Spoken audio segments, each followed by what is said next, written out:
মোড়কটা রাজধর্মে। এই জামানায় নজিরবিহীন ঘটনাটা ঘটতে গিয়েও ঘটল না। এই ডায়মন্ড হারবারের ফকিরচাঁদ কলেজে ঢুকে গোলমাল পাকানো, ধাক্কাধাক্কি করা, পুলিশের ওপর চড়াও হওয়া, তার জন্য স্থানীয় বিধায়ক তাকে গ্রেফতার করা হলো। স্বয়ং মুখ্যমন্ত্রীর নির্দেশে গ্রেফতার। পার্থ চট্টোপাধ্যায় চূড়ান্ত নিন্দা করলেন।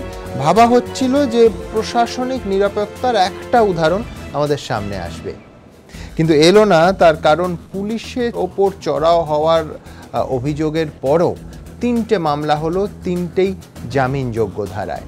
নিরপেক্ষতা বলা যাচ্ছে না, তার কারণ সারা রাত থানার একটি ঘরে অনুগামী পরিবৃত হয়ে বসে রইলেন।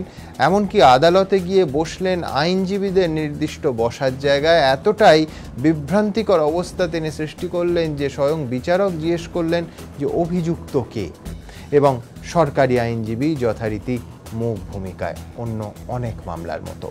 এই সমস্ত কিছু নিয়ে আমাদের এখনকার বিষয়। পুলিশের ওপর চড়াও হলেও 4 মিনিটে জামিন। সরকারি ছাড়পত্রেই কলেজে কলেজে রাজনৈতিক রাজ। আলোচনার জন্য আমার সঙ্গে এই মুহূর্তে স্টুডিওতে আছেন, আমার একদিকে রয়েছেন অমন মুখোপাধ্যায়, প্রেসিডেন্সির প্রাক্তন অধ্যক্ষ, শিক্ষাবিদ, আছেন জয়ন্ত নারায়ণ চট্টোপাধ্যায়, আইনজীবী, অন্যদিকে রয়েছেন ঋতব্রত বন্দ্যোপাধ্যায়, সিপিএম সাংসদ, আছেন শিক্ষক বিজন সরকার। ওদের কাছে যাব, কিন্তু তার আগে আপনাদের দেখাবো, গতকাল আপনাদের দেখিয়েছিলাম জাপান থেকে 7 মিনিটস মিরাকেল, আজকে দেখাবো 4 মিনিটস মিরাকেল। 4 মিনিটে কি আশ্চর্য জাদুতে জামিন পেয়ে গেলেন বিধায়ক।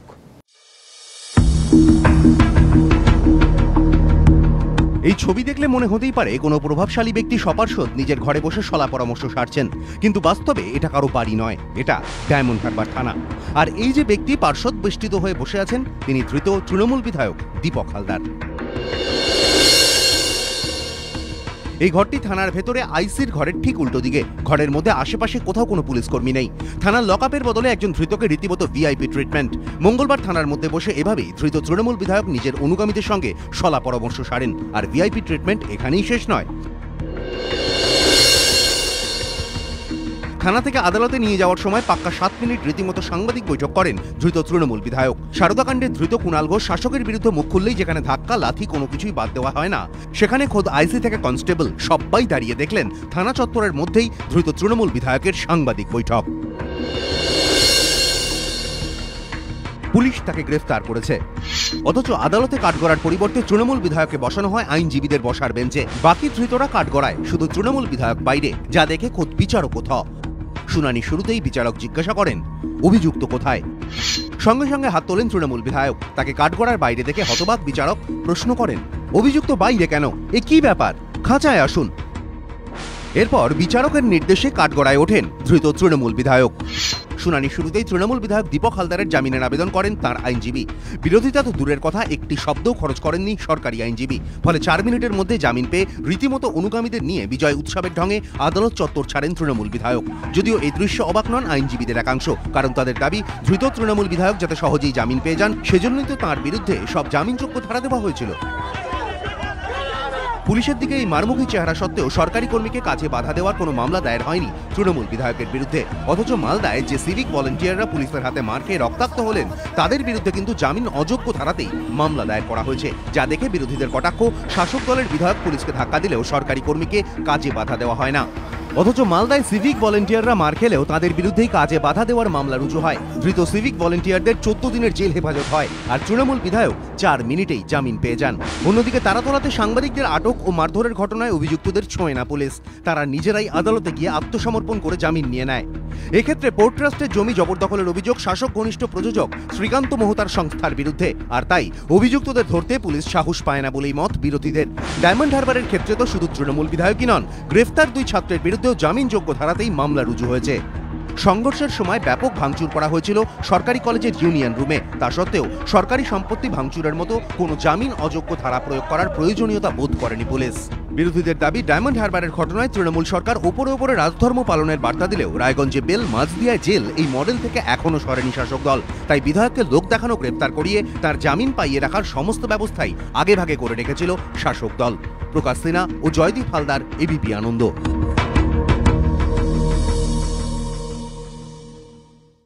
আরও কোনো সন্দেহ নেই যে রায়গঞ্জে বেল, মাঝদিয়া জেল সেই মডেলটাই হুবহু ফলো হচ্ছে।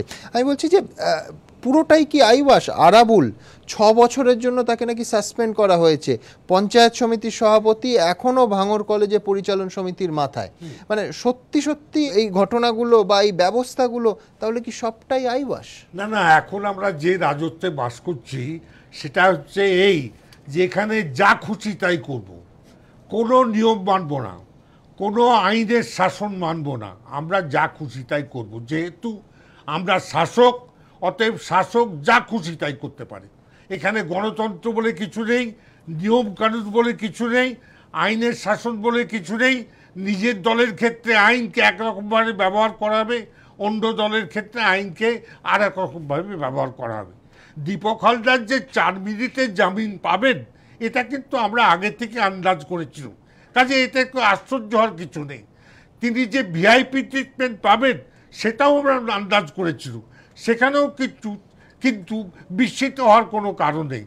আসল কথা হলো এই যে আইন যে আইনের পথে চলবে এই কথাটা আজকের শাসক দল বিশ্বাস করেন না, এবং বিশ্বাস না করার ফলেতেই শিক্ষাক্ষেত্রে আজকে চরম নৈরাজ্য দেখা দিয়ে। আপনি মালদায় দেখুন, সিভিক ভলেন্টিয়াররা চাকরির জন্য পুলিশের মার খেলো, আবার জামিন অযোগ্য ধারায় তাদের বিরুদ্ধে মামলা করা, জেল হয়ে গেছে, আজকে জেল হয়ে গেছে। অর্থাৎ এই যে নিয়ম, আমাদের ক্ষেত্রে একরকম নিয়ম, বাকিদের ক্ষেত্রে আর এক রকম নিয়ম, এইটাই হচ্ছে এখন এই বর্তমান রাজত্বের দস্তুর। এটা কি গণতন্ত্র? এটা গণতন্ত্র নয়। যা খুশি তাই করব, একেই বলে ফাঁসিবাদ।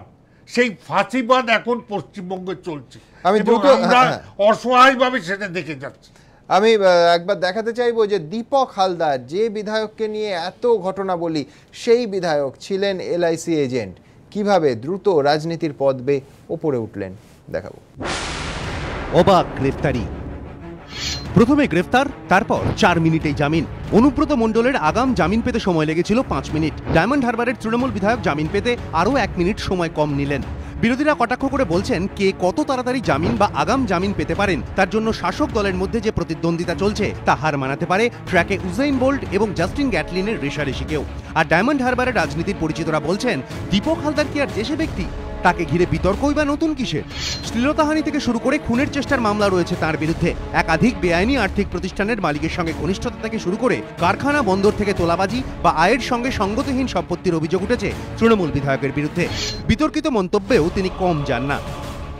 আগে ধর্ষণ ছিল, এখন ধর্ষণ হচ্ছে, যতদিন পৃথিবী থাকবে ততদিন ধর্ষণ হবে। 1998 সাল থেকে তৃণমূল করা দীপক হালদার একটা সময় রাজনীতির পাশাপাশি জীবন বীমা ও পোস্ট অফিসের এজেন্টের কাজ করতেন। কিন্তু এহেন ব্যক্তির বর্তমান জীবনযাত্রা নাকি চমকে দেওয়ার মতো। কিন্তু এত প্রভাবশালী, এত প্রতিপত্তিশালী হওয়া সত্ত্বেও হঠাৎ করে দীপক হালদার একটা রাতের জন্য হলেও গ্রেফতার হলেন কি করে, তা নিয়ে প্রশ্ন উঠেছে রাজনৈতিক মহলে। এর নেপথ্যে তৃণমূলের গোষ্ঠীদ্বন্দ্বের জল্পনা উস্কে দিয়েছেন খোদ তৃণমূল বিধায়ক। আগামী বিধানসভার টিকিটটাকে বন্ধ করার জন্য দলের কাছে এবং মমতা ব্যানার্জির কাছে আমার ভাবমূর্তিকে নষ্ট করার জন্য একটা চক্রান্ত। তৃণমূল সূত্রে দাবি, তৃণমূলের দক্ষিণ 24 পরগনা জেলা নেতৃত্বের একাংশ দীপক হালদারের বিরোধী। বিধায়কের বিরুদ্ধে একাধিকবার তৃণমূল নেতৃত্বের কাছে অভিযোগও করেছে তার বিরুদ্ধ গোষ্ঠী। ডায়মন্ড হারবার বন্দরে মাল খালাসের শ্রমিক সরবরাহকারী সংগঠনের সভাপতি পদ থেকেও সরিয়ে দেওয়া হয়েছে দীপক হালদারকে। তৃণমূল সূত্রে দাবি, বিধায়কের কাজই খুশি নন ডায়মন্ড হারবারের তৃণমূল সাংসদ অভিষেক বন্দ্যোপাধ্যায়ও। তাহলে কি ডায়মন্ড হারবারের তৃণমূল বিধায়কের গ্রেফতারের নেপথ্যে তৃণমূলের গোষ্ঠীদ্বন্দ্ব কাজ করেছে? যে রাজ্যে অনুব্রত মণ্ডল, মনিরুল ইসলামরা বহাল তবিয়তে ঘুরে বেড়ান, সেখানে হঠাৎ করে তৃণমূল বিধায়ক গ্রেফতার হলে রাজনৈতিক মহলে তো প্রশ্ন উঠতে বাধ্য। প্রকাশ সিনহা ও জয়দীপ হালদার, এবিপি আনন্দ।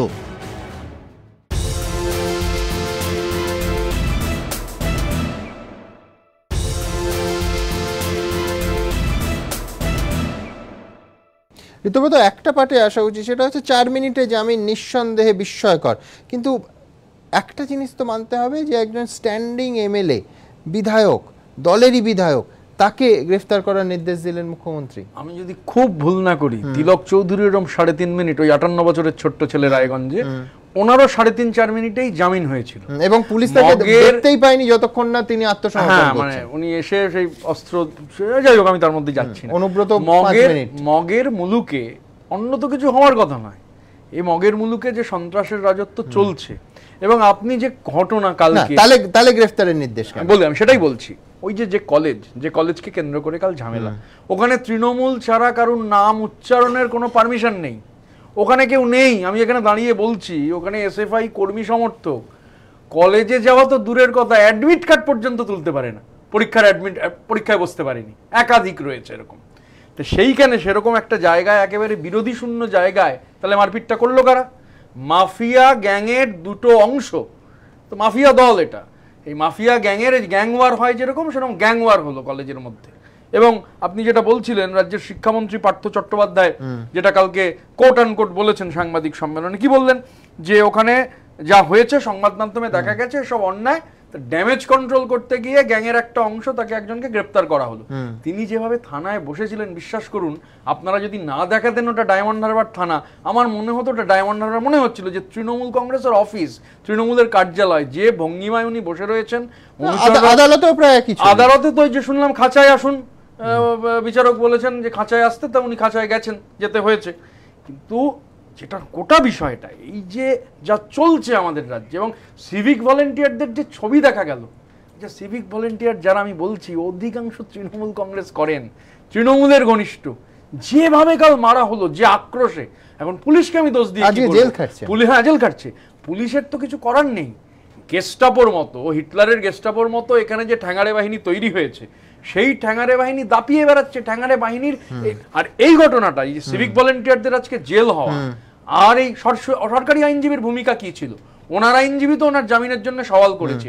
এদিকে নাকি শোনা গেল, না আপনি যেটা বললেন যে একদিন তো কাটাতে হলো, রাজস্বিক ভাবে কাটাবার পর সরকার তাকে গ্রেপ্তার করেছে, মুখ্যমন্ত্রী এগুলো অনুমোদন করেননি, শিক্ষামন্ত্রী যা বলছেন, তারপর সরকারি আইনজীবী ওখানে বোবা হয়ে রয়েছে।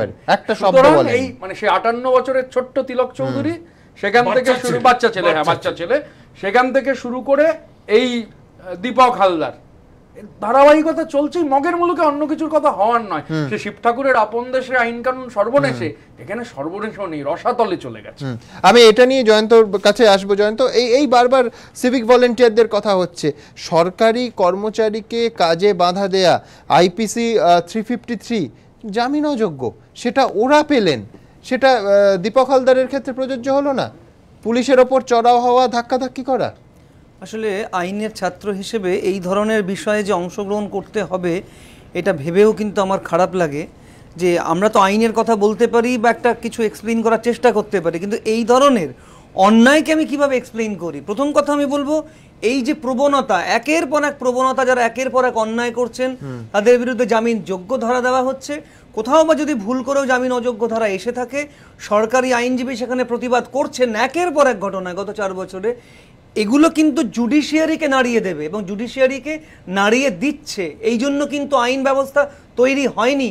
যারা শাসক দলে থাকবেন বা যারা সরকারে থাকবেন, তারা একের পর এক সুবিধা পাবেন বা তাদের সমর্থকরা অন্যায় করলেও ছাড়া পেয়ে যাবেন, এই জন্য কিন্তু আইন ব্যবস্থা নয়। আমি 3 জনের ভূমিকার কথা বলবো। প্রথম বলবো পুলিশের ভূমিকা। পুলিশ ওখানে ধাক্কা খেয়েছে, সেটা টিভিতে দেখা গেছে। পুলিশ তবু কেন সাহস করে একটা নন বেলেবল সেকশন দিতে পারলেন না? এবং গোটা অশান্তিটা হয়েছে আইসির উপস্থিতিতে। এরম নয় যে পুলিশ পরে এসছে, দেরিতে এসছে, মানে পুলিশ বিভ্রান্ত, নীরব দর্শকের ভূমিকায় অবতীর্ণ হয়। তার কারণ বিভ্রান্ত, যে কোন পার্টে সাপোর্ট করতে হয় বুঝতে পারছেন না, দুটো পার্টেই গোষ্ঠীদ্বন্দ্ব। পুলিশের মেরুদণ্ডহীনতাকে প্রকাশ করে। এর আগেও একটা ঘটনা আমি তোমায় মনে করাতে পারি, যেখানে মাননীয় মুখ্যমন্ত্রীর ভাইপো, তিনি ট্রাফিক সার্জনকে চড় মেরেছিলেন বলে 2.5 ঘন্টা অপেক্ষা করতে হয়েছিল নির্দেশের জন্য। এটা তো পুলিশের কাজ নয়। পুলিশকে যখন এই ঘটনাটা আমি যদি বলি, এটা পুলিশ গ্রেফতার করলো মুখ্যমন্ত্রীর নির্দেশে। না, আমি বলছি যে ওখানে কিন্তু চুপ করে দাঁড়িয়েছিল, ওখানে গ্রেফতারটা করেনি। ওখানে গ্রেফতার করলে বদলি হয়ে যেতে পারে, অ্যাকশন হতে পারে। আমার পুলিশ তো নরমালি যে টেবিলের তলায় লুকোয়, কেন নির্দেশের জন্য অপেক্ষা করতে হবে? আজকে সাধারণ মানুষ সে যদি পুলিশের সঙ্গে ধাক্কাধাক্কিতে জড়িয়ে পড়ে, তাহলে পুলিশ জয়ন্ত বাবু ভীত, সেই পুলিশ কর্মী এই রাজ্য জুড়ে তোর মধ্যে একাধিক ঘটনা দেখা গেছে। আর তারই ফল এই ফ্রাস্ট্রেশন বেরিয়ে আসছে। আপনি যাদের কথা বললেন, এই সিভিক পুলিশের উপরে বেপরোয়া লাঠিচার্জ, ক্রিমিনালদের বিরুদ্ধে অ্যাকশন নিতে পারছে না, ফ্রাস্ট্রেশন। পুলিশ বিভিন্ন জায়গায় মেরুদণ্ডহীনতার প্রকাশ দিচ্ছে, তারই ফলস্বরূপ ওখানে। দ্বিতীয়, সরকারি আইনজীবীর ভূমিকা, তিনি যে মাইনে করা মানুষ সেটা তিনি আরেকবার প্রমাণ করে দিলেন। তিনি কোনো প্রতিবাদ না করে তিনি তো কেস ডায়েরিটা অন্তত তুলে ধরবেন, তার তো দায়িত্ব আছে। তিনি তো টাকা নেন সরকারের কাছ থেকে, মানুষের টাকা, সেই জনগণের সরকার টাকা। কিন্তু সাধারণ মানুষের সেই টাকা সাধারণ মানুষের টাকায় আসে। তৃতীয়ত, মাননীয় বিচারক কিন্তু শুধু কেন খাঁচায় আসুন বলে ক্ষান্ত হলেন। এর আগেও ৭০ কাণ্ডে কিন্তু আমরা দেখেছি সিআইডির রিপোর্টকে তিনি বলেছেন এই রিপোর্ট যথেষ্ট নয়, আবার তদন্ত করুন। এখানে কেন তারা বলতে পারছেন? অর্থাৎ মাননীয় বিচারকদের কথাও কিন্তু আমি বলবো, এই ৩টে স্তরের ভূমিকায় কিন্তু অত্যন্ত আশ্চর্যজনক। এর আগে আমরা অনেক ক্ষেত্রে দেখেছি যারা শাসক দলের কাছাকাছি মানুষ তারা কিন্তু সঙ্গে সঙ্গে জামিন পেয়ে যাচ্ছেন। মনে রাখবেন, রাজনীতি যদি থাকে, ভবিষ্যতেও যদি অন্য কোনো দল আসে, তারাও যদি এরকম প্রবণতা দেখান, সাধারণ মানুষ তাহলে কোথায় যাবে?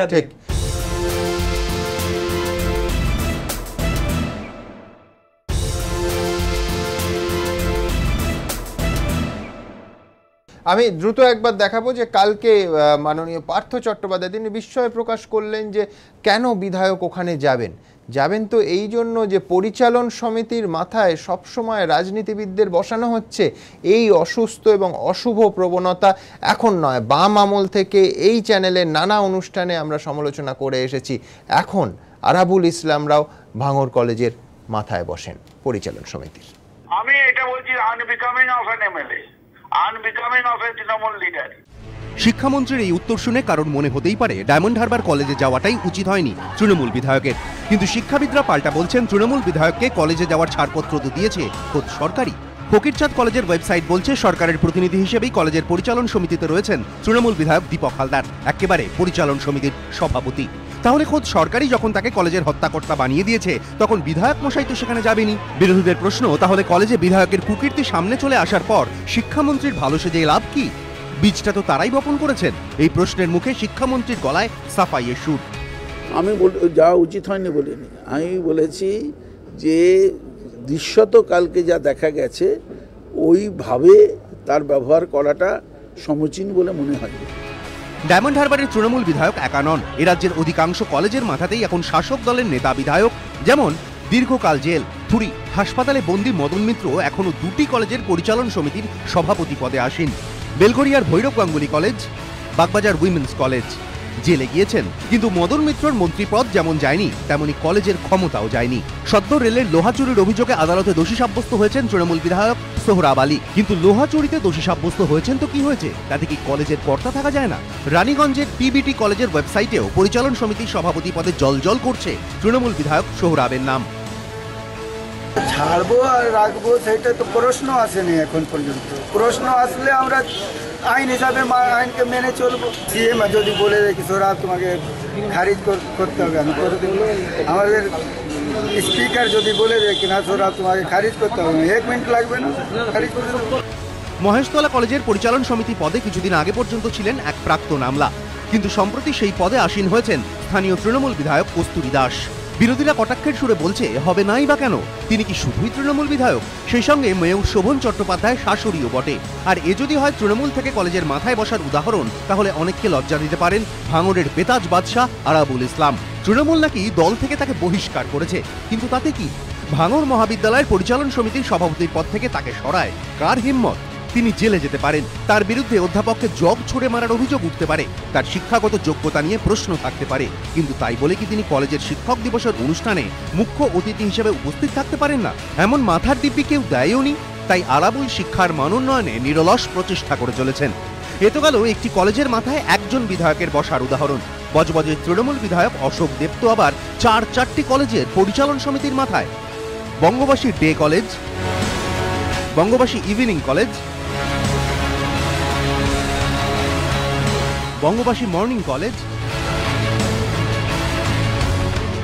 South Calcutta law college.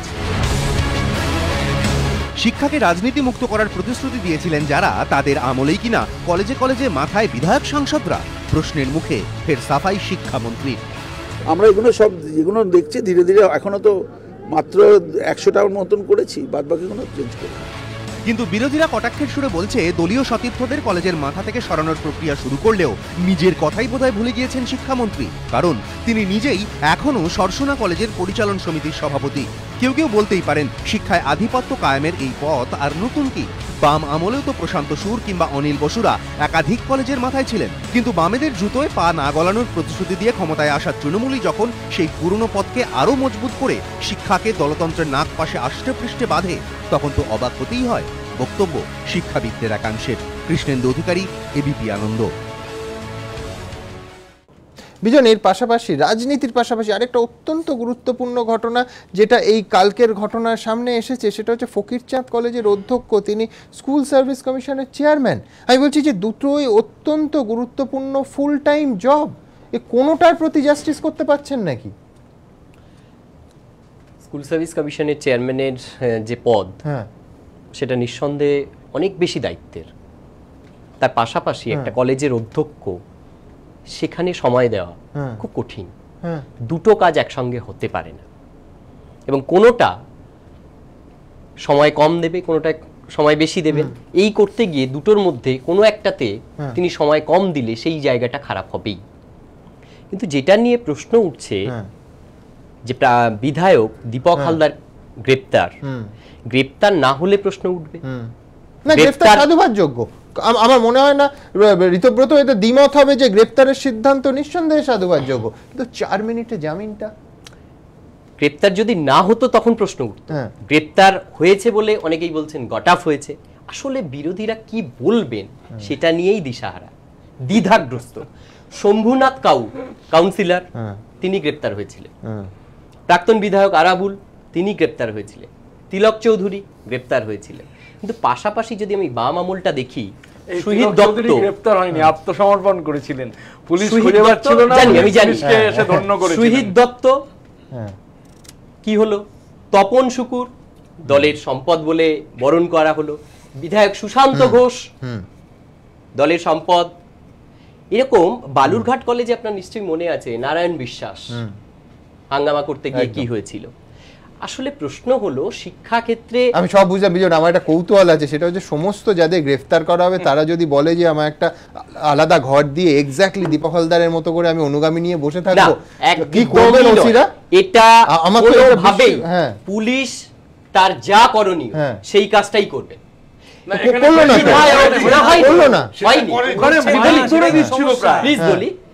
বিধায়ক হিসাবে তিনি ওখানে যাননি, তিনি গ্রেপ্তার হয়েছেন বলে থানায় গেছেন। থানার যারা পুলিশ অফিসার তাকে কিভাবে রাখবেন, সমস্ত দায়টা তাদের। এটা তো নিশ্চয়ই বিধায়কের কাজ নয়, এটা বিধায়কের কাজ নয়। সরকারি আইনজীবী এখনো শাস্তি পেল না, মুখ্যমন্ত্রীর নির্দেশে বিধায়কের না সরকারি আইনজীবী না সরকারের। আচ্ছা, ঋতব্রত বাবু এই কথা বলছেন তো, ঋতব্রত বাবু যখন দিল্লিতে গিয়েছিলেন, অর্থমন্ত্রী ধরে টেনেছিলেন, কি হয়েছিল বলুন তো? কি হয়েছিল? গ্রেপ্তার হয়েছিল, আপনি জানেন না? না, সেদিন গ্রেপ্তার হতে আমরা দেখিনি। সঙ্গে সঙ্গে গ্রেপ্তার হয়েছিলেন ওই দিনে। কি ঘটনা ঘটেছিল? কিন্তু দীপক হালদার যেদিন ওই ঘটনা ঘটিয়েছেন গতকাল, সেদিনই তাকে গ্রেপ্তার করা হয়েছে। না, আমি আবার এই সরকার বাম আমলে একটা উদাহরণ দিন এখানে যারা আছেন যে বাম আমলে এই ধরনের ঘটনার সময় দেখা যায়নি কলেজের ভেতর গ্যাং ওয়ারে অংশগ্রহণ করতে, কলেজের ভেতর ভাগবাটোয়ারা নিয়ে লড়াই। ওই কলেজে কেউ নেই, এসএফআই নেই, বঙ্গবাসী কলেজ নেই, ওই কলেজে যে লড়াই কলেজে গন্ডগোল হয়নি, তৃণমূলের সঙ্গে তৃণমূলের লড়াই, কলেজে গন্ডগোল হয়নি, কোন কলেজে কোন ছাত্র গ্রেপ্তার হয়েছে? তৃণমূলের একটা অংশের লিডার, ওখানে একটা মাফিয়ার গ্যাংয়ের লিডার, ভাগবাটোয়ারা নিয়ে লড়াই, ওখানে তো কেউ নেই। আমার একটা বক্তব্য আছে, সেটা হচ্ছে যে এই আইনজীবী যিনি মুখ খুললেন না, একদম মুখ দর্শক হিসেবে বসে রইলেন আদালতে, তিনি কি জবাবদিহি করবেন বা তার বিরুদ্ধে কোনো শাস্তি নেওয়া হবে? মুখ্যমন্ত্রীর নির্দেশে গ্রেফতার হয়েছে তো, বা যে পুলিশ অফিসার তার ঘরে আলাদা করে অনুগামীদের নিয়ে বসে থাকার অনুমতি দিলেন, ব্যবস্থা করে দিলেন, তার বিরুদ্ধে প্রশাসন ব্যবস্থা নেবে? এ তো সরাসরি মুখ্যমন্ত্রীর ইচ্ছের ভায়োলেশন, আদেশের ভায়োলেশন, সরাসরি। বাম আমল ছিল রাম রাজত্ব, আর এই আমলে গ্রেপ্তার হওয়াটা অন্ততপক্ষে এটুকু সাধুবাদ তো দিই। আবার সাধুবাদ দিচ্ছি, কিন্তু প্রশ্ন যে যখন আবার সাধুবাদ দিলাম, যখন সাধুবাদে সমস্যা নেই, মানে বিরোধীদের প্রশ্ন একটাই যে সবগুলোকে গ্রেফতার করো, আমরা যা করেছি সেটা খুব খারাপ ছিল, এখন তোমরা সবটা করো।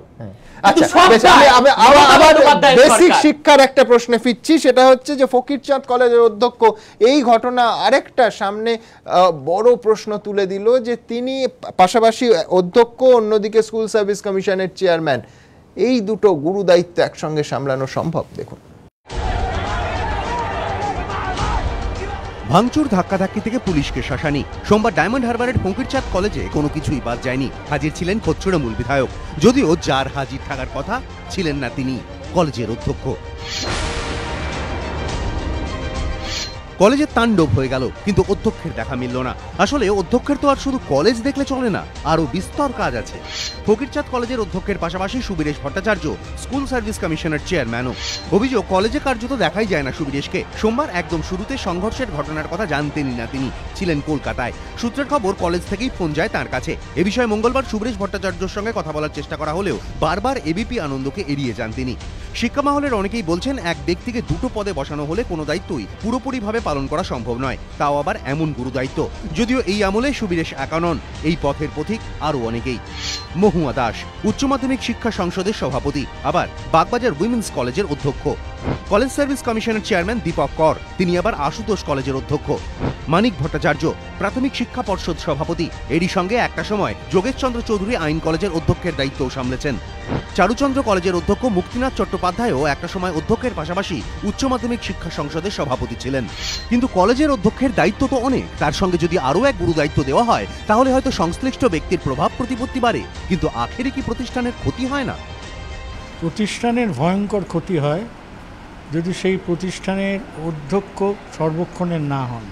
আর একজন অধ্যক্ষ দুটো পোস্টে থাকতে পারেন না, এটা বর্তমান শাসক দলের লোকবলি সম্ভব হচ্ছে। শিক্ষা মহলের একাংশ এমনটা মনে করলেও শিক্ষামন্ত্রী যে তা মনে করেন না তা স্পষ্ট। সে তো নিয়ম হতো, তো পারমিসেবল, তো হাফ হাফ করে করার কথা, আরও বেশি করে রাখার চেষ্টা করবো, কেন খরচা কমে। শিক্ষাবিদদের একটা বড় অংশেরই অবশ্য দাবি, এভাবে একুল ওকুল দুকুল বজায় রাখা অসম্ভব। এটা সবাই জানে, বোঝে, কিন্তু তারপরও একই ব্যক্তিকে দুপদে বসিয়ে আখেরে আনুগত্যের স্বীকৃতি দেয় শাসক। সেই সঙ্গে নিজের বিশ্বস্ত লোক বসানো থাকলে ঘুরপথে নিয়ন্ত্রণও কায়েম রাখা যায়। তাতে শিক্ষার ক্ষতি হলেও থোড়াই কেয়ার। কৃষ্ণেন্দু অধিকারী, এবিপি আনন্দ। ছোট্ট তুলতে চাই, এই জিনিসটা যেটা দেখানো হলো, এটাকে কোনোভাবে সমর্থন করা যায় কি? এটা সম্পূর্ণ ইউজিসির আইনের বিরোধী যে একজন কলেজের অধ্যক্ষ তিনি অন্য কোনো কাজ করতে পারেন না, এইটাই হচ্ছে ইউজিসির নিয়ম। সেই নিয়মকে লঙ্ঘন করে কিভাবে এই যে বিভিন্ন ব্যক্তি দুটি পদে রয়েছেন, এই প্রশ্নের জবাব আমি আপনার কাছে চাইব। আপনি বলুন। বিজন শুরুতেই বলে দিয়েছেন যে বিজন শুরুই করেছে যে এটা কোনোভাবে সমর্থন না। আমি তো বলেছি একটা জায়গা খারাপ, নিশ্চিতভাবে সাফার করছে, সাফার তো একটা জায়গা খারাপ, চাকরি প্রার্থীরা সবাই সাফার করছে। কিন্তু প্রশ্ন হলো, তাহলে এই কথা স্বীকার করে দিতে হয় যে এই ব্যাপারে মমতা বন্দ্যোপাধ্যায়ের সরকার একটা গুরুতর অন্যায় করেছেন। Let us accept it. এটা আমাদের স্বীকার করে দিয়ে আমাদের আলোচনা করার দরকার। অন্যায় করেছে কিনা সেটা তো আগামী দিন বলবে, এবং সেটা নিয়ে আপনি কেন এতদিন প্রশ্ন তোলেননি? এটা নিয়ে এই প্রশ্ন আজকে তো প্রশ্ন ওঠার পরে সমাধান হবে কিনা আমরা নিশ্চয়ই দেখব। একটা ছোট্ট বিরতির সময় হয়ে গেছে, বিরতির পর ফিরে এসে আপনাদের দেখাবো কিভাবে অবৈধ কয়লা খাদান চলছে, এবং এক্ষেত্রেও মুখ্যমন্ত্রীর বারবার আপত্তি সত্ত্বেও দলের নেতাদের একাংশ জড়িত বলে অভিযোগ। আমাদের প্রতিনিধিরা প্রাণের ঝুঁকি নিয়ে সেই ছবি তুলে ধরেছেন। ছোট্ট একটা বিরতির পর দেখব সঙ্গে।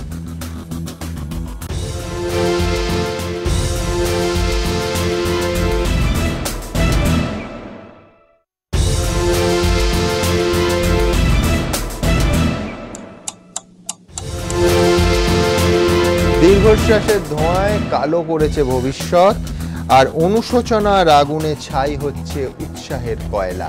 সুকান্ত ভট্টাচার্য লিখেছিলেন। অবশ্য আমাদের চতুর্দিকে যে ঘটনাটা এক্ষুনি দেখাবো তাতে অনুশোচনা এখনো পর্যন্ত আমরা দেখতে পাইনি, বরঞ্চ যেটা দেখতে পাচ্ছি সেটা হচ্ছে বেআইনি কাজে বেপরোয়া উৎসাহ। মুখ্যমন্ত্রী 21শে জুলাইয়ের মঞ্চ থেকে একেবারে কোট আনকোট আমি বলবো বললেন, যদি কেউ মনে করেন খাদানের টাকা দরকার, খাদান করুন, তৃণমূল কংগ্রেস করবেন না। কিন্তু কোথায় কি? এই অনুষ্ঠানে আমরা দেখাবো যে প্রশাসনের একাংশ এবং শাসক দলের রাজনীতিবিদদের একাংশের মদতে একেবারে প্রকাশ্যে বেআইনি কয়লা খাদানে কিভাবে বিপজ্জনকভাবে অবৈধ ব্যবসা চলছে। প্রাণের ঝুঁকি নিয়ে আমাদের প্রতিনিধিরা এই ছবি তুলে ধরেছেন, এটাই আমাদের এখনকার বিষয়। মুখ্যমন্ত্রীর হুঁশিয়ারি নয়, সবার ওপর খাদান সত্য। পুলিশ শাসক আঁতাতে রমরমিয়ে অবৈধ কয়লা ব্যবসা। আলোচনার জন্য আমার একদিকে রয়েছেন পার্থপ্রতিম বিশ্বাস অধ্যাপক, আছেন কৃষাণু মিত্র বিজেপি নেতা, অন্যদিকে রয়েছেন অধ্যাপক ওম প্রকাশ মিশ্র কংগ্রেস নেতা এবং আইনজীবী জ্যোতি প্রকাশ চট্টোপাধ্যায়। ওদের কাছে যাব, কিন্তু আপনাদের দেখাবো যে কিভাবে বীরভূমের মাটিতে দিনের পর দিন এই বেআইনি ব্যবসা চলছে প্রশাসনের নাকের ডগায়। যদি কেউ মনে করেন খাদানের টাকা দরকার, খাদান করুন, তৃণমূল কংগ্রেস করবেন না। মমতা বন্দ্যোপাধ্যায়ের হুঁশিয়ারি সার, রমরমিয়ে চলছে অবৈধ খাদান। জেসিবি ডাম্পার থেকে স্বয়ংক্রিয় যন্ত্র, বিশালাকার জায়গা জুড়ে খোলা মুখ খনি, দেখলে বোঝা দেয় বৈধ না অবৈধ। জেলার নাম বীরভূম, গ্রামের নাম পারশুন্ডি। এই বীরভূমেই লোবা গ্রামে কয়েক বছর আগে পিপিপি মডেলে খোলামুখ খনি প্রকল্প করতে গিয়ে ধাক্কা খায় রাজ্য সরকার। কয়লা উত্তোলনের যন্ত্র উদ্ধার করা নিয়ে পুলিশ গ্রামবাসী সংঘর্ষ থেকে গুলি পর্যন্ত চলেছিল বলে অভিযোগ, জল গড়ায় আদালতে। সেই বীরভূমেই এখন অবৈধ কয়লা খাদানের রমরমা। অভিযোগ সবটাই হচ্ছে শাসক দলের মদতে। এমনকি 21শে জুলাইয়ের মঞ্চে দাঁড়িয়ে মমতা বন্দ্যোপাধ্যায় যখন খাদান নিয়ে হুঁশিয়ারি দিয়েছিলেন, অভিযোগ সেই সময় পারশুন্ডিতে অবৈধ এই কয়লা খাদানের যাত্রা শুরু 2 মাসের মধ্যে, যা ফুলে ফেঁপে টইটম্বুর। গত মাসেও নবান্নের প্রশাসনিক বৈঠকে মমতা বন্দ্যোপাধ্যায় খাদান নিয়ে তীব্র ক্ষোভ প্রকাশ করে হুঁশিয়ারি দিয়ে বলেছিলেন, সেচ দপ্তরের আধিকারিকদের একাংশ মোটা টাকা ঘুষ নিয়ে অবৈধ খাদান চালাতে সাহায্য করছে, প্রয়োজনে দুর্নীতিগ্রস্ত আধিকারিকদের বদলি করা হবে। কিন্তু মুখ্যমন্ত্রীর হুঁশিয়ারির পরও ছবিটা একই রয়ে গিয়েছে। জেলা শাসক বলছেন ব্যবস্থা নেওয়া হবে। কমপ্লেন্ট শুনলাম, ডেফিনেটলি আমাদের লোকাল পুলিশ এবং বিডিও ওনাদেরকে আমরা এনকোয়ারি করে নেসেসারি অ্যাকশন নেওয়ার জন্য আমি ডেফিনেটলি ব্যবস্থা করব। I also received 1 or 2 complaints. আমি লোকাল এসপিকে আমি বলবো এটা ইমিডিয়েটলি এটা অ্যাকশন নেওয়ার জন্য। তৃণমূল জেলা সহসভাপতির বক্তব্য, দল নিশ্চয়ই প্রয়োজনীয় ব্যবস্থা নেবে। সেইটাতে যদি বড় বড় রাঘব বোয়ালরা জড়িত হয়ে যায় তাহলে নিশ্চয়ই সেটা দল চিন্তা করবে। এবারে আমরা দলীয়গতভাবে দেখব, আলোচনা করব এবং সেই ব্যাপারে সরেজমিনে তদন্ত করে আমরা আমাদের যা রিপোর্ট হবে দলীয় নেতৃত্বের কাছে জানাবো। তৃণমূল জেলা সহসভাপতির বক্তব্য টেনে বিরোধীদের প্রশ্ন, রাঘব বোয়ালরা ছাড়া এত কয়লা খাবে কে?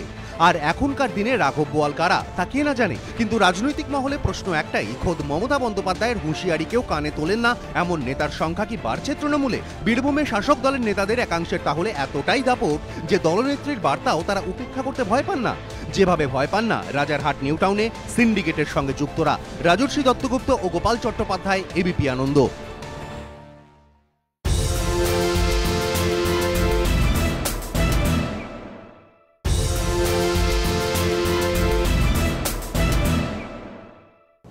পার্থবাবু দেখুন, মানে কিভাবে পরিহাস, সেটা হচ্ছে বীরভূমের লোবাতে ওপেন কাস্ট মাইনিং, খোলামুখ খনি বৈধভাবে করা গেল না, অবৈধভাবে এই কারবার চলছে।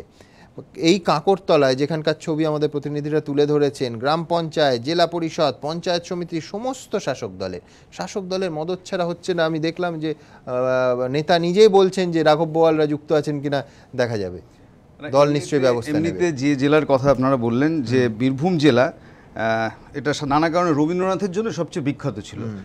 তারপরে যদি নেটে আপনি যদি হিট দেখেন, অনুব্রত মণ্ডল, অনেকে এক্স্যাক্টলি অনেকে বলছেন যে চ্যালেঞ্জের মুখে ফেলে দিয়েছে, চ্যালেঞ্জের মুখে ফেলেছে। ফলে যিনি হচ্ছেন শাসক দল তৃণমূল কংগ্রেসের সর্বেসর্বা, ফলে তার চোখের বাইরে ওখানে খাদানের ব্যবসা চলছে, এটা কোনো মানুষ বিশ্বাস করবেন না।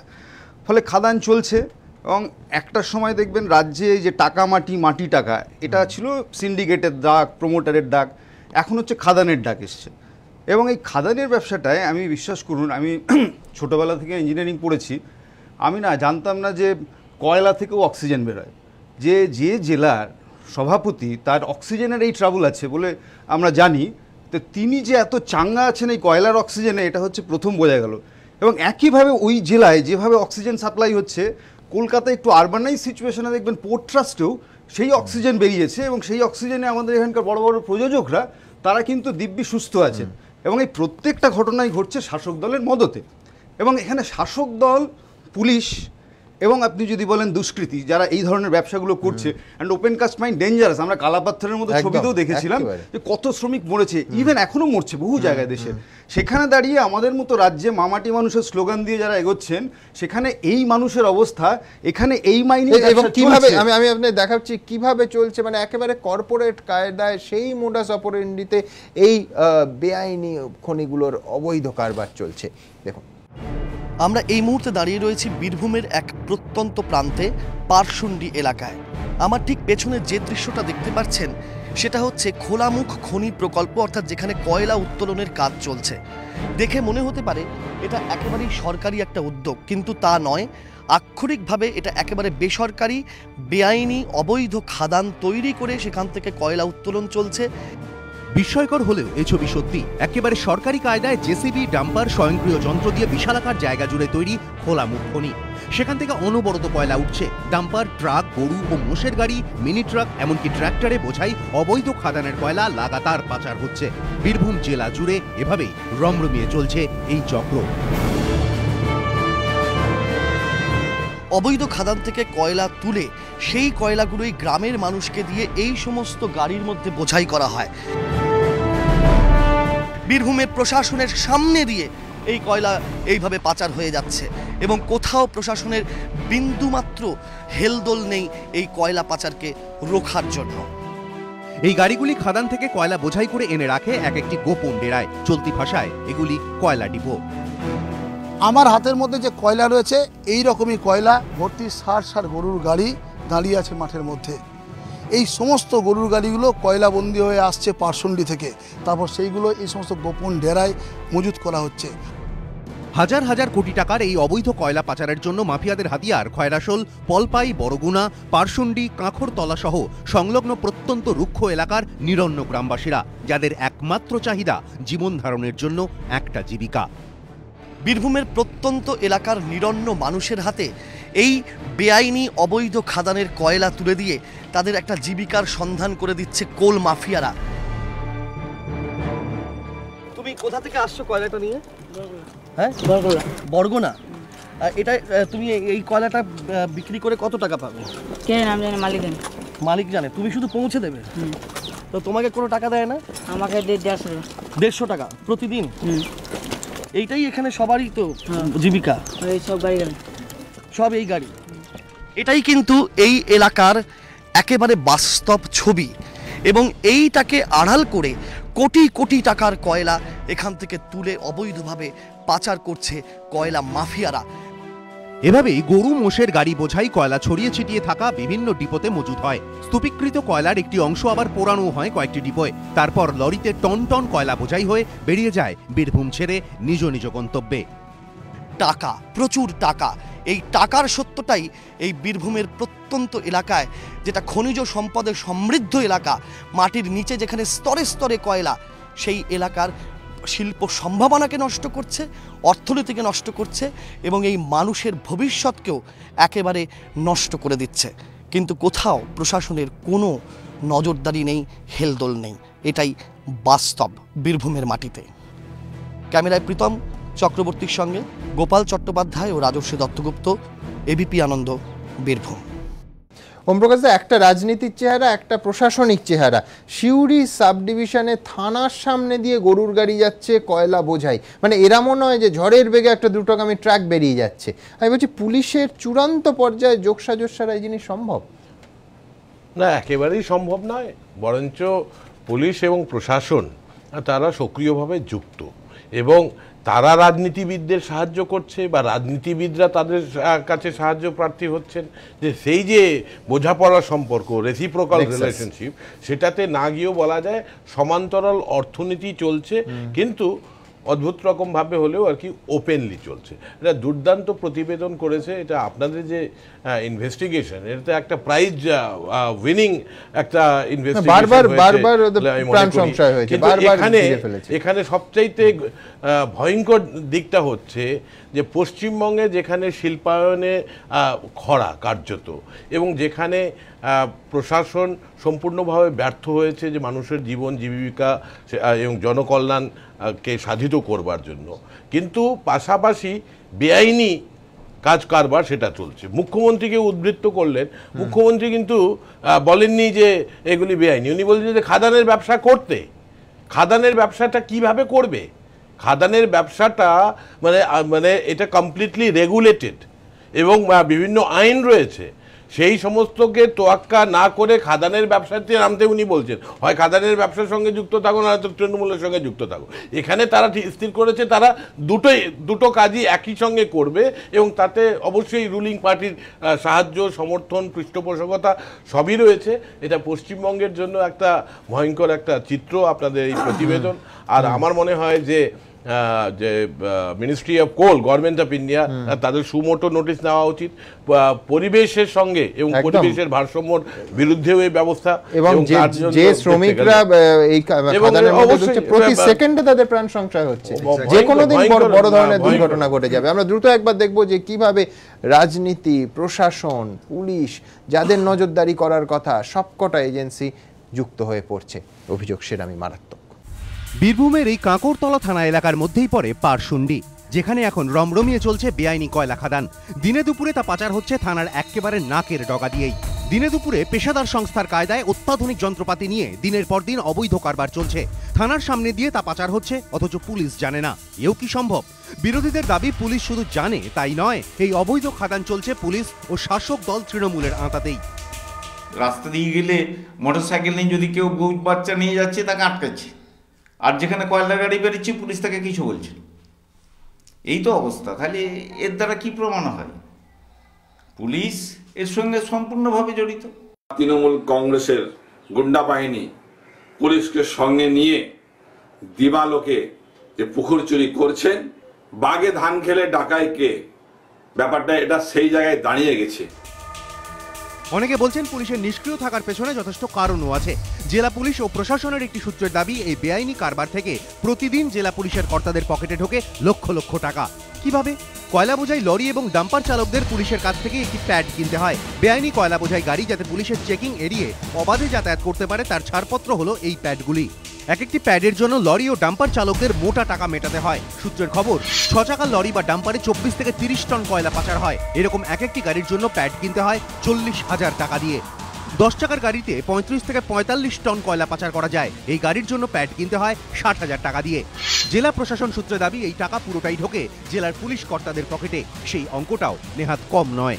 প্রতিদিন গড়ে অন্তত 50টি বেআইনি কয়লা বোঝাই গাড়ি এভাবে যাতায়াত করে, অর্থাৎ বসে বসেই দৈনিক অন্তত 20 থেকে 30 লক্ষ টাকা উপার্জন।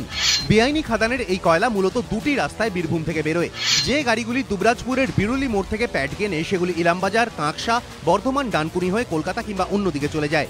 বেআইনি কয়লা বোঝাই কিছু গাড়ি সিউড়ি মিনি স্টিল মোড় থেকে প্যাড কিনে মোরগ্রাম, মুর্শিদাবাদ হয়ে উত্তরবঙ্গের দিকে চলে যায়। তবে এভাবে শুধু যে সরকারি সম্পত্তি নষ্ট হচ্ছে তা নয়, এই অবৈধ কারবার ঘিরে এলাকায় দুষ্কৃতীদের আনাগোনা বাড়ছে। নিরন্তর গাড়ির যাতায়াতে রাস্তা নষ্ট হচ্ছে। লাগামহীন বেআইনি খাদানের ফলে তৈরি হচ্ছে মাটি বসে ভয়াবহ দুর্ঘটনা ঘটার সম্ভাবনাও। তৃণমূল এবং পুলিশের যৌথ উদ্যোগে বেআইনি কয়লা তোলা হচ্ছে। প্রতিদিন বেআইনিভাবে কয়লা হরণের সাথে সাথে মানুষের পায়ের তলার মাটি সরে যাচ্ছে। যে কোনো দিন একটা বড় বিপদ ঘটে যাবে এবং তখন আমাদের আর করার কিছু থাকবে না। অথচ এত কিছুর পরও জেলা তৃণমূলের সহসভাপতি সাফাই, তাদের চোখে নাকি কিছুই পড়ে না। শোনা যাচ্ছে যে কয়লাটা ব্যাপকভাবে চলছে, কিন্তু আমাদের চোখে সেইভাবে পড়ে না সব সময়। আমরা সেইভাবে দেখতেও পাই না যে কখন কয়লার গাড়ি পেরিয়ে যাচ্ছে বা কিছু হচ্ছে। দিনের পর দিন রমরমিয়ে চলছে অবৈধ খাদান। শাসক দল নাকি জানেই না, পুলিশও ব্যবস্থা নেয় না। বিরোধীদের কটাক্ষ, কোন জাদুতে বেআইনি কারবারের এই রমরমা সেটা বুঝতে বোধহয় এরপর আর কারো অসুবিধে হওয়ার কথা নয়। রাজর্ষি দত্তগুপ্ত ও গোপাল চট্টোপাধ্যায়, এবিপি আনন্দ, বীরভূম। কৃষ্ণ, আমি শুধুমাত্র যদি 21শে জুলাইয়ের মঞ্চটা ধরি, 3টে বিষয় মুখ্যমন্ত্রী বললেন, সিন্ডিকেট, বালি খাদান, কয়লা খাদান, তিনটেই একই রকম রমরমিয়ে চলছে, মানে কোথাও কি মানে সদিচ্ছা ইমপ্লিমেন্টের হচ্ছে না, নাকি দল একরকম চাইছে একরকম হচ্ছে, নাকি পুরোটাই আইওয়াশ যা বলা হচ্ছে তা কাজে প্রতিফলিত হচ্ছে না? না, আমরা সবাই জলসাঘর সিনেমাটা দেখেছি তো, তো জলসাঘরে যদি বাইজির নাচ দেখতে ইচ্ছা করে এদিকে খাজনা আসে না, তখন কি করবে? তখন তো ওই বাড়ির সম্পত্তি, পুরনো ঘড়ি, পুরনো আলমারি এগুলো বিক্রি করতে হয়। তো ওইভাবেই মুখ্যমন্ত্রী দিলেন যে কথাটা ওখানে বললেন 21শে জুলাই, পরের দিনই কিন্তু পার্থবাবু একটা পরিষ্কার কথা বলে দিয়েছিলেন, বললেই হয় নাকি, সময় লাগবে, উনি বলেছিলেন তো পরের দিন। তো সুতরাং সেটা হলো আসল কথা, যে উনার পার্টি 21শে জুলাই ভিড় হয়েছে, বিভিন্ন মিডিয়া আছে, এই আছে, বলতে হয় বলে দিলাম, ভালো ভালো কথা, কিন্তু সেটা ইমপ্লিমেন্ট করা আমরা দেখছি এই বালি খাদান যেটা আপনি দেখালেন। এই হ্যাঁ, কিন্তু আমি বলছি যে এখন তৃণমূল কংগ্রেস সরকারে একটা দুর্ঘটনা ঘটলে তার দায় এন্টায়ারলি সরকারের ঘাড়ে পড়বে। মানে আমি বলছি যে উনি উনার বৃহত্তর বিপর্যয়ের দিকে যেতে, উনার জমি নীতির জন্য তো ওখানে শিল্পটা হচ্ছে না, এবং শিল্পটা হচ্ছে না, একটা বোনাফাইড ইন্ডাস্ট্রি হচ্ছে না বলেই তো ইললিগাল ইন্ডাস্ট্রি হচ্ছে। তো এটা তো উনি জানে গোড়ায় যে গলতটা, সেটা গোড়াটা কোথায় গলতটা এটা তো সবাই দেখতে পাচ্ছে, কিন্তু উনি করবেন না। তার কারণ হচ্ছে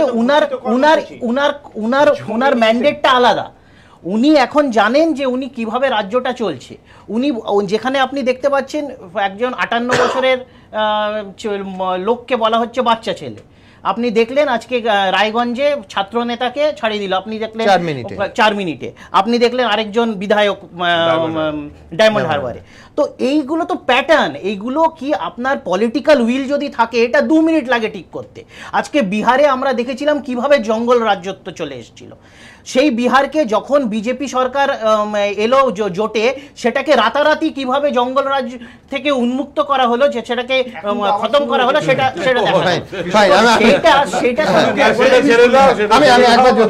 আরেকটা জিনিস আমি বলি, একটা জিনিস লাস্ট, পার্থবাবু বলছিলেন ভালো লাগলো শুনতে উনি খাদানের ব্যাপারে এতটা কনসিয়াস, কিন্তু কলকাতার উনাদের আমলে এইভাবে দখল হয়েছিল, সেখানে গরিব মানুষরা শুধু চাকরির সংস্থান কি ব্যবসা করার সুযোগ পায়নি, সেখানে ফুটপাত গুলো বিক্রি হয়েছিল, সেখানে একটু আলাদা হয় আমি দেখেছি বড়দের, ফলে মনের কথা এবং মুখের কথাটা যে এক হয় না, এটা এখানেও প্রমাণ। আমার যদি স্মৃতি আমার সঙ্গে বিশ্বাসঘাতকতা না করে, তাহলে আমার মনে পড়ে যে এই নির্বাচনের আগে 2011 সালে নির্বাচনের আগে সারা বাংলার প্রচার মাধ্যম গণমাধ্যমগুলো তোলপাড় করে দিয়েছিল একটা ঘটনা, যেদিন কালে সিং বলে এক কোল মাফিয়া মাননীয় মুখ্যমন্ত্রী তদানীন্তন মুখ্যমন্ত্রী বুদ্ধদেব বাবুর হাতে চেক তুলে দিয়েছিলেন। হই হই রই রই কাণ্ড পড়ে গেছিল, বুদ্ধদেব বাবু জানতেন না, তার পক্ষে জানা সম্ভব নয় কালে সিং কি, একজন পাঞ্জাবি ভদ্রলোক হাতে টাকা তুলে দিয়েছে। হ্যাঁ, কিন্তু সামনে দিয়ে লরি বোঝাই কয়লা যাচ্ছে, লরি বোঝাই কয়লা, আমি তোমাকে বলছি লরি বোঝাই কয়লা অস্বীকার করার কোনো জায়গা নেই। পরিবেশ বিপর্যস্ত হচ্ছে, বিপদগ্রস্ত হচ্ছে, প্রাকৃতিক সম্পদ নিঃশেষিত হচ্ছে অন্যায়ভাবে। তুমি কি বলতে পারো না যে কোল ইন্ডিয়ার দেখার দরকার নেই? আমি নিশ্চিতভাবে বিশ্বাস করি শুধু প্রশাসনকে দোষারোপ করলে হবে না, তৃণমূল কংগ্রেসকে দোষারোপ করলে হবে না। বাক করে লাভ আছে যদি প্রকাশ, আমি বলছি কোল ইন্ডিয়ার দায়, আর যে থানার সামনে দিয়ে লরি আর গরুর গাড়ি যাচ্ছে তাদের দায় নেই। বীরভূম বলতে আমরা অনুব্রতর কথা বলি না, বীরভূম বলতে এখনো আমাদের মনে পড়ে না সুচপুর নানুর। রবীন্দ্রনাথ তো আমাদের বাঙালির মনে আছে, নানুর ছোট আঙারিয়ার কথা মনে আছে। এটা একটা সিরিয়াস টপিক, সিরিয়াস টপিকে তৃণমূল, সিপিএম, বিজেপি, কংগ্রেস বারবার এইভাবে ব্যাপারটাকে দেখুন না, যে আজকে আমরা যেটা জানতে পারলাম, আপনি গত 7 বছর ধরে কালকে যদি ডিএম ছুটে যান সেটাও দেখাবো, একই রকম ভাবে দেখাবো। মানে আমি বলি যদি খবর পেয়েছি এখন দেখছি, আপনারা জানাচ্ছেন এখন যোগাযোগ থাকে, যদি যোগাযোগ থাকে নিশ্চিতভাবে ব্যবস্থা নেবে। কোন নেতা বা কর্মী যদি স্বপ্রণোদিতভাবে নিজে উৎসাহিত হয়ে এই ধরনের কাজ করে থাকেন, তার অবস্থা আমি বলছি যে মুখ্যমন্ত্রী বলছেন যে আরেকজনকে পুলিশের খাদানে থাকলেই হল করা যাবে না, এটা অবৈধ খাদান। আমি বলছি মুখ্যমন্ত্রী কি বলছেন যে খাদানে যুক্ত থাকলে দল করবেন না, এ তো অবৈধ বেআইনি খাদান। এটা কি আজকের ঘটনা? এটা পুলিশ ব্যবস্থা নেবে। এর পরম্পরা অধিকার সূত্রে পেয়ে গেছে মমতা বন্দ্যোপাধ্যায়, আর এগুলি করতে হবে, পরম্পরা চলছে। আপনি আমি দায়িত্ব নিয়ে বলি বর্ধমান জেলায় দায়িত্ব নেওয়ার দরকার নেই, কারণ যেটা দেখানো হয়েছে এটাতে সত্যতা রয়েছে, এবং 48 ঘন্টার মধ্যে যদি ব্যবস্থা না নেওয়া হয় যে তৃণমূলের সর্বোচ্চ নেতৃত্ব এটার সঙ্গে পৃষ্ঠপোষকতার সঙ্গে আপনার মনে হতে পারে রেট ফিক্স করা আছে, রেট ফিক্স করা আছে, কতটা অর্গানাইজড আপনি ভাবুন। আরে ব্যাপমের পর বলার কোনো কথা নেই। কিষাণ ফার্স্ট নিন্দা করে আটকানো উচিত, কালকে সকাল থেকে এই কাজটা অন্তত করুন, বলুন যে কাজটা ঠিক না, শিল্পপতিদের হাত ধরে জঙ্গল থেকে ডিফেন্ড করার দরকার নেই। আরে আমি বলছি in most of the cases শাসক দলের ওরা বিক্রি করে দিচ্ছে বলে আপনাকেও বিক্রি করতে হবে, ভূমিকা পালন করছে, গ্যারান্টারের ভূমিকা পালন করছে, লাইফ ইন্স্যুরেন্সের ভূমিকা পালন করছে। আর পুলিশ চোখ বন্ধ করে আছে কি কোনো কিছু বিনিময় নয়, এটা লোকে বুঝতে পারছে না। বিশ্বাস করবেন না, শুনুন পুলিশ প্রশাসন বসে আছে সামনে দিয়ে কেন করে আছে সঙ্গে জড়িত, পুলিশ কেন বলছি এই ডিস্ট্রিক্টে এই এলাকার যত অফিসিয়ালসরা রয়েছে তাদের আয়বিহীন সম্পত্তি আছে কিনা সেটা খোঁজ করুন, আরো ইনভেস্টিগেশন করানোর ব্যবস্থা করুন। দেখবেন যে পুলিশে যারা এখানে পোস্টেড রয়েছে, অ্যাডমিনিস্ট্রেশনের সঙ্গে যারা যুক্ত রয়েছে, পঞ্চায়েত ব্যবস্থার সঙ্গে যুক্ত রয়েছে, সে যে কোনো রাজনৈতিক দলের হোক না কেন, তাদের বিভিন্ন জায়গা থেকে বেআইনি অর্থ উপার্জনের সোর্স এবং সেই জায়গায় সঙ্গে আমি একমত যে কোনো সন্দেহ নেই যে এই গহ্বর খনির থেকেও অনেক অনেক গভীরে। আমাদের এই পর্বের সময় এখানেই শেষ হলো। আমি দ্রুত একবার দেখবো আমার এই পর্বের অতিথিরা কে কি বললেন। চলো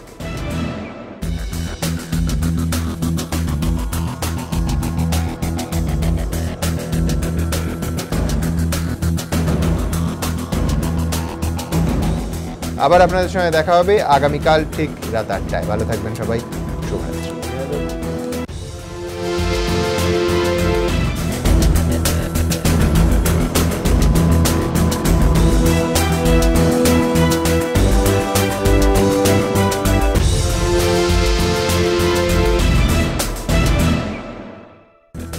নিবেদন করছে কোনার্ক ডিএসপি সিমেন্ট, ঢালাইয়ের যান। সহযোগী নিবেদক Vivekananda hospital, Durgapur. Complete heart এবং ব্রেন স্ট্রোক ট্রিটমেন্ট